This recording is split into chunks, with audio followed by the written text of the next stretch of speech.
Blog Talk Radio.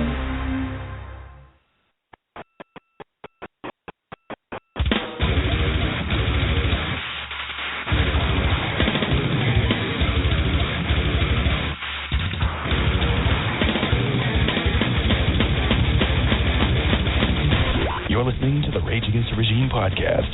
Don't be a stranger. Like Rage Against the Regime podcast on Facebook or tweet us at RATR Podcast.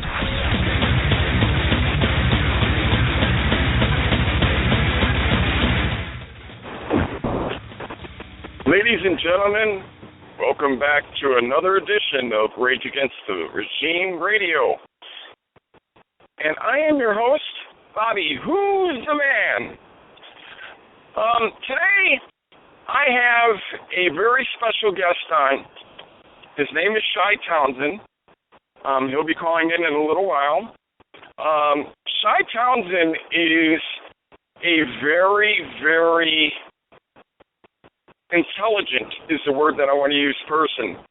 He's the type of person, he studies all aspects of everything that's going on with current affairs and current issues and stuff like that, but he also is the type of person that breaks it down. He gets to the heart of it. He dissects it, would be a good word. One thing that I want to lead the show off with today, though, is I want to kind of talk about the last show. And I have to be quite honest with you guys. It was my first show. I was stepping onto a new platform, something that I wasn't used to, and it was kind of weird the way that the whole thing went down. Tom and I pretty much had, everything set up the way that we wanted to do it, and we knew what we wanted to do, and Tom had talked to Mark, who was the movie producer who came onto the show, and, wanted to talk about his movie, which his movie is a very, very important part of our lives. Because you may not know it right now, because you don't know the whole outcome like the way that he put it in the movie. Okay? Because the way that he wrote the movie and the way that everybody was portrayed in the movie, the grid goes down. Okay? And everybody's lives would completely change if that really did happen. So that's the way that he set up the movie, and it's a very dark and a very scary movie, would be the good word for it. Because when you don't know what the outcome of something's going to be, it's pretty scary. And if the grid ever really does go down, ladies and gentlemen, this world would be mad and chaotic.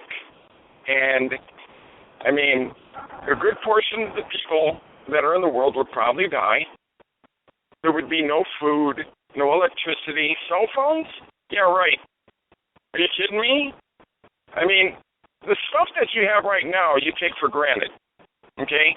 Stuff with the electricity and everything. You take that all for granted.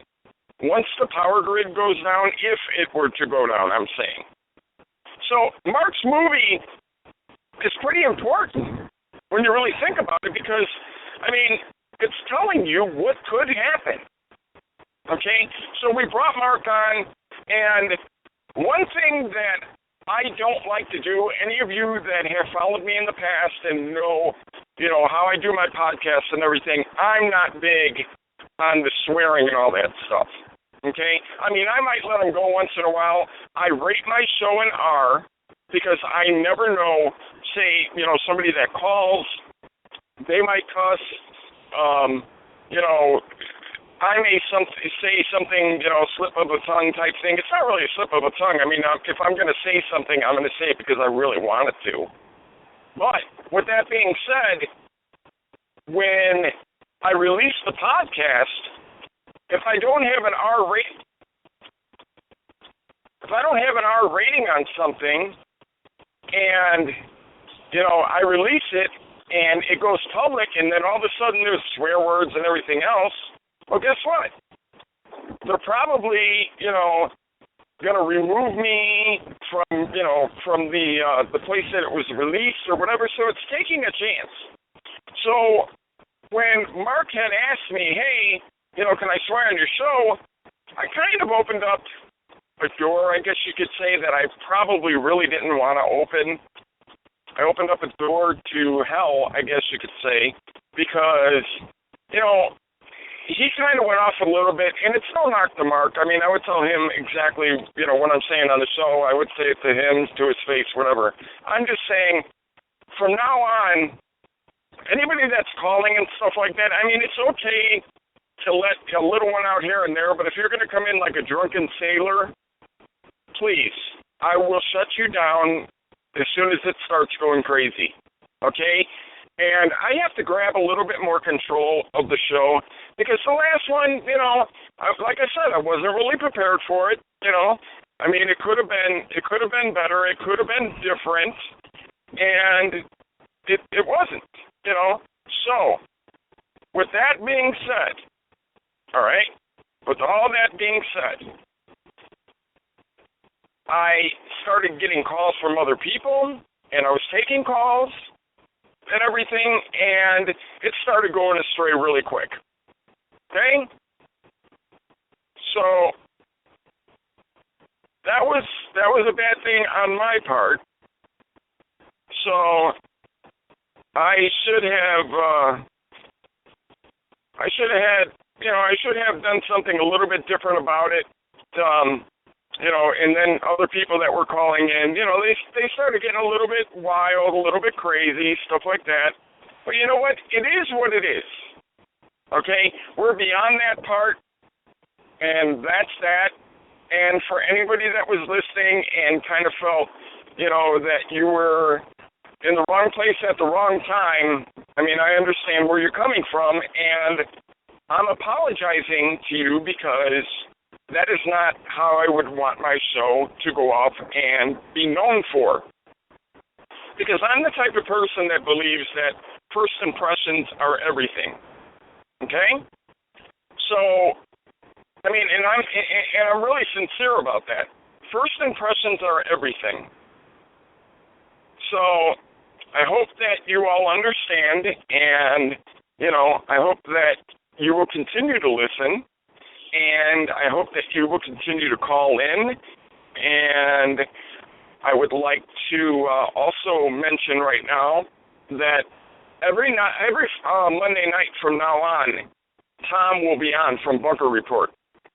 Unless he has like an emergency and he has to take off, or, if there's something going on and he needs to go, or, anything like that, Tom will be here.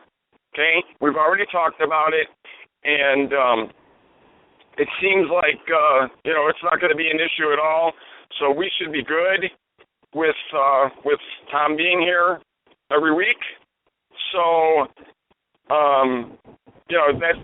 that's pretty much some of the things that I wanted to get to. And, and pretty much break it down. Because it's really important for everybody to know, because Tom being, the person that he is, he's going to be a huge part of this show. He's going to be co-hosting with me. It's not just going to be me, talking to him. It's going to be his show also. So I think that that's kind of important, and I think people really want to know that type of stuff, and, what my future guests are going to be, so on and so forth. And I'm really looking forward to having Tom on here. You guys really didn't get a chance to let Tom shine because, the fiasco that we had on the last show. So, unfortunately, it is what it was, and it's not really a big deal. Like I said, we just have to move onward, and, I promise to do my best to bring the best shows possible, and, and try to entertain you, try to take your calls, try to, answer as many questions as possible. I want to be an interactive show. I want to cover things that mainstream media would not even want to cover. I want to, I want to get the news out there, and I want to tell you guys the truth. I don't want you guys, to not know the truth on a lot of things that are going on right now in our world. Because there's a lot of stuff that nobody's telling you. Okay? And I'm not even going to try to get to any of it right now. I'm expecting Shy to be calling me any second now. And, I'll start to get into it there. But I really, really, really don't foresee too many good things coming in our future. I mean, right now it's chaotic, and there's just so many things to talk about in this world. I mean, seriously, there is so much to talk about, and it's really scary when you think about it, because life as we know it is probably going to change here real soon. Probably within like the next, 6 months, something like that. But right now, I'm going to go to my guest, and I'm going to bring him on. And I would like to introduce to everybody Shy Townsend. How you doing, Shy? I'm well. How are you? Good. I was just actually kind of breaking down the last show and apologizing to the people for, it kind of got out of hand, and language kind of got a little bit crazy and everything else, but I was kind of, trying to break it down for everybody so, they can understand that I'm not going to have, like, a drunken sailor show and let people come in here and just start taking it over, because that's kind of what happened on my last one, so. But other than that, we have a ton of issues to get to, that's for sure. And I've got a ton of questions for you that, that I really, really want to get to. But one thing that I want to ask you before we start getting into questions and everything, I mean, have you been keeping up with any of this mainstream media that's going around right now about the Ebola? I don't even mean so much the mainstream media, but I'm talking about media outlets in general about the whole Ebola situation. Well, yeah, I have a peripheral vision to it. It kind of goes with all the other scares when it comes to these diseases and outbreaks. It kind of, I don't necessarily buy into it right away. I think a lot of it might be kind of like a more widespread false flag event, as opposed to like a Boston mass, the Boston bombing thing is a one-time thing. What they do is they create a greater fear of something, and it's all in the name of vaccination, which I wouldn't recommend anyone to get vaccinated with anything anymore. It's all some type of poison and other things that they're putting in your stream. They first and foremost, these they like low-jacking you, putting tags in you. I don't trust any of that, and there's been considerable evidence to support my assertions, including the great increase in autism due to all the inoculations from birth. So the Ebola outbreak is, and you look at it, why do we patent a disease? Why do we keep these strands? If we eliminate them, what's the purpose of keeping them in a laboratory and exposing, for future exposition? I really have a hard time with that. So there you go. Right. Well, I know that you know a lot about a lot of stuff. I mean, it's the total breakdown on everything. I mean, there's so much to cover that you could go into, but the things that I like that you talk about is going back in history and breaking down like religion in the Bible and stuff like that. So if you don't mind me asking you some questions about that. No, that would be great. I would try to give a better perspective, and to say I know stuff sometimes. To know is through actual experience, but what I have is what I don't know. I have a pretty firm awareness on. I get it from pretty reliable sources, that type of stuff, and that's really what it is. What we try to do here is promote awareness. For any of our listeners to know something, well, then they actually have to experience it or go see it for themselves. But otherwise, it really comes down to a credibility and what you want to buy into, who you want to choose to believe, and based on your own discernment. Never just take what I have to say, on face value. I always, strongly urge, do the research, go look at it, go see how it plays out in the real world. Tell me that you don't come to the same conclusion.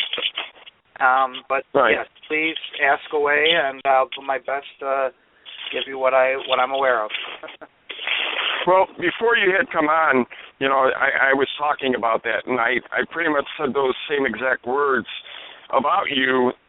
That's one reason why I like to talk to you, because you break things down. You don't just, if you hear something or you read about something, you don't just go, oh, okay, I understand.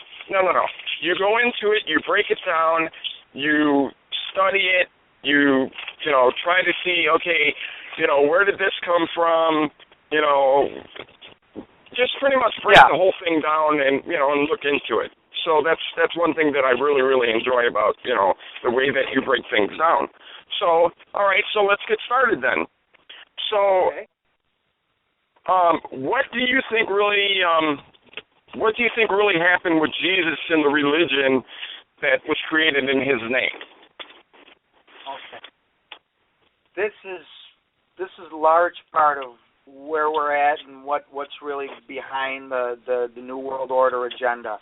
Really, and it actually predates Christ too, but I think that around the time of Jesus is really a good starting point, because it has such a heavy influence in the West and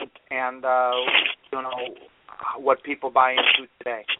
So really, we want to take a look at what was really going on there, and what the motives are behind those that stand to gain or lose by the truth getting to us all along. Okay? So that's what we're going to do here. All right, for starters, I want to explain that everything we know is, I'm getting a lot of feedback, Bobby. Is there a problem with the recording? Can you hear me okay? Yeah, I hear you perfectly. Okay, is there a reason why I'm getting a lot of feedback, though? Is there a way to... I can't hear myself talk. Like, right now, it's calm. Right now, I don't hear anything. Oh, okay. I'm not sure what happened. I mean, I'm new to this whole platform. I mean, I only did one show on this platform the other day, and, I mean, it went over well. I mean, the whole recording and everything, so we should be good. Okay, good. Just so you can hear me. All right, okay. All right, so at any rate... Yeah, oh, yeah. We look at something like what Edgar Casey, who was a great psychic from the early 20th century. He's basically the guy that made Nostradamus look like a dime store carnival act. And Nostradamus has a lot of credibility to him, but Edgar Casey blew it out of the water with his 13,000 readings of a lot of it into holistic truth. And it was believed that what he was really tapping into something what is known as the Akashic Records. And the Akashic Records basically like the metaphysical supercomputer of everything recorded past, present, and future. Okay? It's like the whole idea that time is really not linear, and that from the highest perspective, from God's perspective, everything happens all at once. Okay, and there's a record of it. It's called the Akashic Record. It's a book, like a big metaphysical super book that has everything we've ever done, and it's all based on what we know as the fate system. Okay, where we're led by fate. We have a certain fate that we all must follow. And then you've heard the term, you find your destiny or suffer your fate. Well, that's the idea here. That's really a big thing here.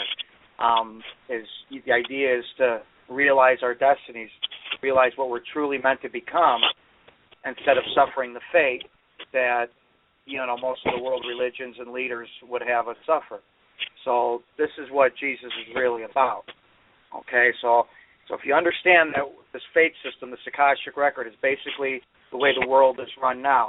It includes astrology, past, present, future, all the religions, all that stuff, all operates under the faith system. Now, Christ wasn't his last name, but that's how people come to know him. He was the Christed being, like being Buddha. Okay, it's like an enlightenment, it's being Christed. Okay, so Jesus, he operated on a system of destiny. Okay, he was the most special being ever. Okay, he was our great rock star of history. His message, which really wasn't ever really given to us because it was hidden away for the past 2,000 years, was about teaching us to become like him. We all have the potential to be Christed, Buddha, to be enlightened, to become beings of light. And those that would seek to keep that from us is who he sought to expose. See, everyone thinks he came here to, spread peace on earth. No, he came to start a war, okay, to fight a war for our souls, okay, against those that controlled it, and to this day still do control it. Okay, so that's what that's about. All right, he's basically history's greatest whistleblower. Okay, so if we look at really what was going on at the time, all right, he's teaching, he's giving his messages to disciples and apostles, and basically teaching them why their organized Judaic religion is wrong and why here's the truth. Okay, they're not saying that to be Jewish is wrong. It's more about, the whole system and who they think their God is not the right one. Okay, and that's where you see evidenced in the two different Bibles, the Old Testament and the New Testament. You look at a God of wrath and judgment in the Old Testament, and then an all-forgiving, loving, peaceful God in the New Testament. You have the eye for an eye in the Old Testament, and you have do unto others as you'd have others do unto you in the New Testament, the Golden Rule. Okay, so big difference there. And what, you think God all of a sudden changes his mind? No, it's not that. Okay, we're looking at two different entities. And Christ was, Jesus was aware of this, and his mission was basically to teach this truth to us. Okay, and so if we look at when we speed up his life and get to a point right before he's going to be crucified, we see him. The story goes that he went into the synagogues, the temples, to the money changers, and he picked a fight. He started whipping them and chasing them out, and the whole story went that that how dare he in the house of God. Well, I'd say that's bull. That it wasn't. The house of God is your body. It is all around you. Okay, God is everywhere. There's no you have churches you could go to. That's not the house of God. That's not what he was worried about. And when we think of money changers, it almost sounds like it's a change machine. It's not. What they were doing was loan sharking, basically. They're lending out money for usury. Okay, and that's what his problem was, because when you loan money out and then you expect it back with interest, you're essentially creating slaves. And it's this whole usury system that he was very much against, because it's the basis of creating slavery. So, and to give you another perspective on that, let's just back up to like Babylonian bankster times, hundreds of years prior to this, and look at like the invention of the first, let's just call it the first $10 bill. Okay, nobody has any money in the world, and somebody invents the first $10 bill, okay, used as a currency for purchase for goods and services. Okay, well, someone wants to borrow that $10 from you. Okay, here's the $10. Well, but I want you to give me $11 back for me giving you that loan. Well, how can I give you that dollar back if there's no other money in the world? There's just this $10. So you're right, you can't. So you're going to have to give it back to me in another way. What way is that? Well, you're going to have to work for me for it. Slavery. Okay, that's kind of the inception of slavery. The whole idea of, well, there's no other money to give. What else can I give you? Well, it's your service. Now you're indentured to me.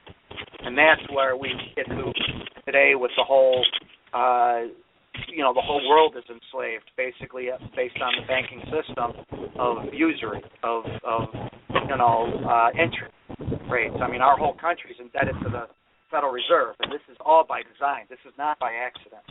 Okay, that mythical debt ceiling, they could just keep sending it and sending it. Eventually, it's going to collapse. But all right, so let's get back to Christ. Okay, so yes, he had a real issue with this because he knows what the root of all evil is the corruption is money. Okay, I mean the barter system, trading goods for goods and services.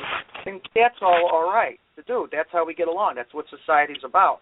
But when you start loan sharking and forcing people into debt and giving them no choice in a world that's abundant with food and water, and we should all be just taught how to help each other. No, you get that dark cabal in the cave plotting like how can we own this and then charge people to use it, and that's really what Christ's problem was. This whole idea of one group of people controlling another. He wanted equal footing. So, all right, so he chases them out, and now he's becoming a nuisance to the businessmen in Rome. So, which is the Jewish community. So they go complain to, Caesar, Nero, Pontius, all the Roman Empire, and it's become a nuisance. So now, and not only that, now you also got this guy also spreading, rumors of a one God type of thing, which is against the whole Greco-Roman God thing of mythology. So, and whenever there's division among the people, well, then the monarchy's not happy. So they were more than willing to take a look at this, this so-called Savior, Jesus Christ, and listen to what the Jews had to say. So everyone knows, they end up crucifying him. And how the Christian church that was created after that sold it to us was that died for our sins. Well, that doesn't even make sense. I mean, he died because he was crucified. He was crucified because he was a problem. Okay, he's a big problem, a big whistleblowing problem. Okay, and they didn't know how to stop him, so that's what they did. But when they did that, when they killed that man like that God / man, they broke the rules. Okay, there's rules in the fate system and in the system of destiny. And when you break a rule like that, you do an action like that, there's going to be a response. Okay, there's like as above, so below. There's always a response. Okay, yin, yang, as above, so below. Those are all like responses to one another. First there was the Tao, right. Then from the Tao sprang the Great Father, God. That's like where God came from, the Tao, and then God. All right, so there's always the action and the response. Okay, so in this case, they killed Christ. So Christ responded.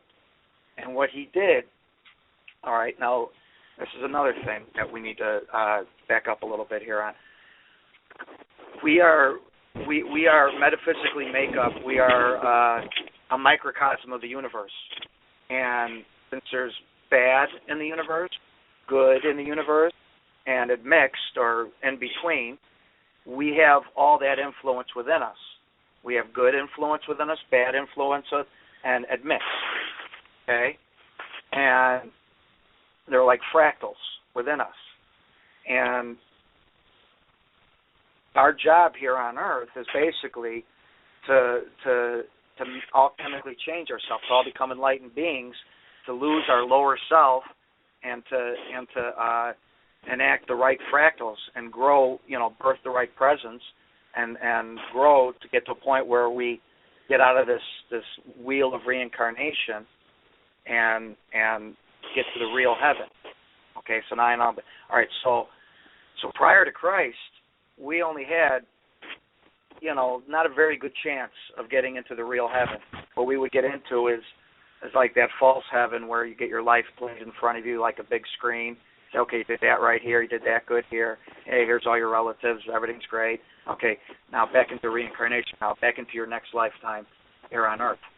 All right, well, you're sending us back into this world of suffering, this place where dark people run the world, They control everything. You're basically born into slavery, whether you know it or not. And so, we have the system that Rome was a big part of controlling for a long time. They had slaves and rulers and the ruled. And this was a system that they don't want to give up. And when Christ came along and blew the whistle on everybody, creating all this, new perspective, well, that was big trouble. So they had to do away with him. And then they took his message and changed it around and created a Bible and said this is what his message really was, which was not the truth, because the message that lasted through the Christian church is not the message that he originally meant to be. It was to teach us to all become like him, not just worship him, which is what the Bible teaches you, but to learn how to become like him. So where we're all healing each other and becoming enlightened beings and beings of light and all, basically godlike beings, because we have this potential. It's very special to be a human being in our universe. Okay, so when they killed him, his force, answered in a response. The response was to enact this fractal, this part within us that made us more, it gave us an opportunity to be more like him at a faster rate, at a greater pace, and ability to get to the right heaven and not go to the wrong heaven, which most of us tend to go to, and come back down to the system. It's a wheel. It's basically death, birth, life here, life of slavery, death, go through the false heaven, and then get spit back down into here over and over again. That's why they call it the wheel. And then you have, like in the East, the Buddhist monks, they try to escape this wheel. That's what they're, by meditation, going within. That's the whole purpose of it. And Christ's message was very much like Eastern philosophy and Eastern approach. And it's all the same stuff with meditation and going within and learning how to heal yourself and heal others and basically treat each other right, not like a bunch of assholes. And then, but you got that dark cabal, the people that follow the Lucifers and the Satans of our world that seek to kind of keep us trapped here because it feeds their way of life and their form. It's basically their heaven here because it's a materialistic heaven, okay? And that's what they want. And that's where, all right, so that's kind of where we're getting to now of how this system has lasted. But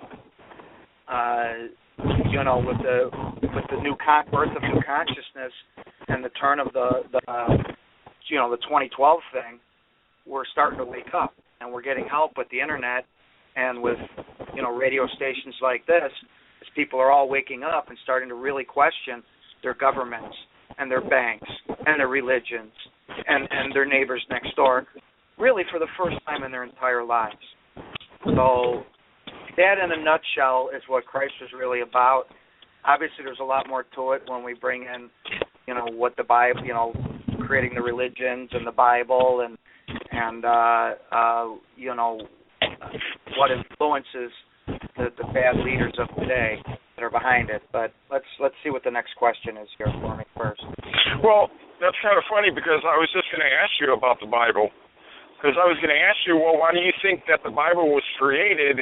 And, it seems like they had, so much pertinent information. You know what I mean? And, me, I'm not like a super religious person. So, I've read the Bible a couple times, and just to try to understand it. But, so what do you think? Yeah, wow, good question there. Bible is basically like a social maintenance manual. It's a way to sort of give people,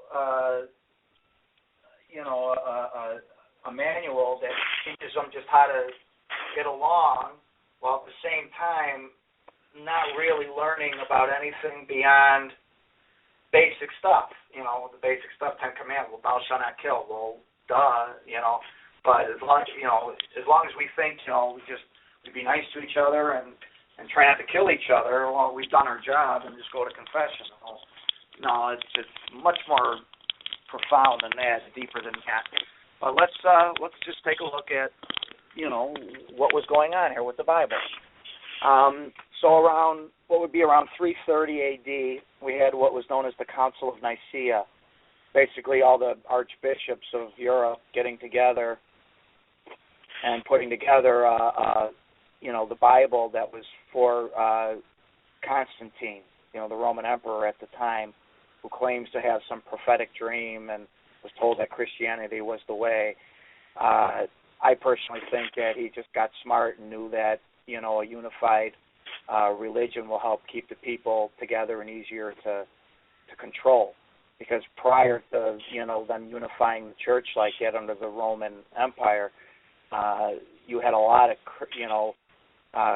Christian factions, let's just call them, all these different ideas of what Jesus was about, because he had at least the 12 apostles and then some when you consider Mary Magdalene and other apostles that aren't really mainstream mentioned, that created, probably hundreds of factions of belief systems, all with little bits of differences here and there. Some thought, sex was bad and should be, only used for procreation. Others thought, no, it's okay. So there was definitely a lot of different ideas about what Christ's message was. And that's first and foremost because the apostles themselves were not enlightened beings. Okay, they were not Christ-like beings initially. Okay, and they had faults and flaws, and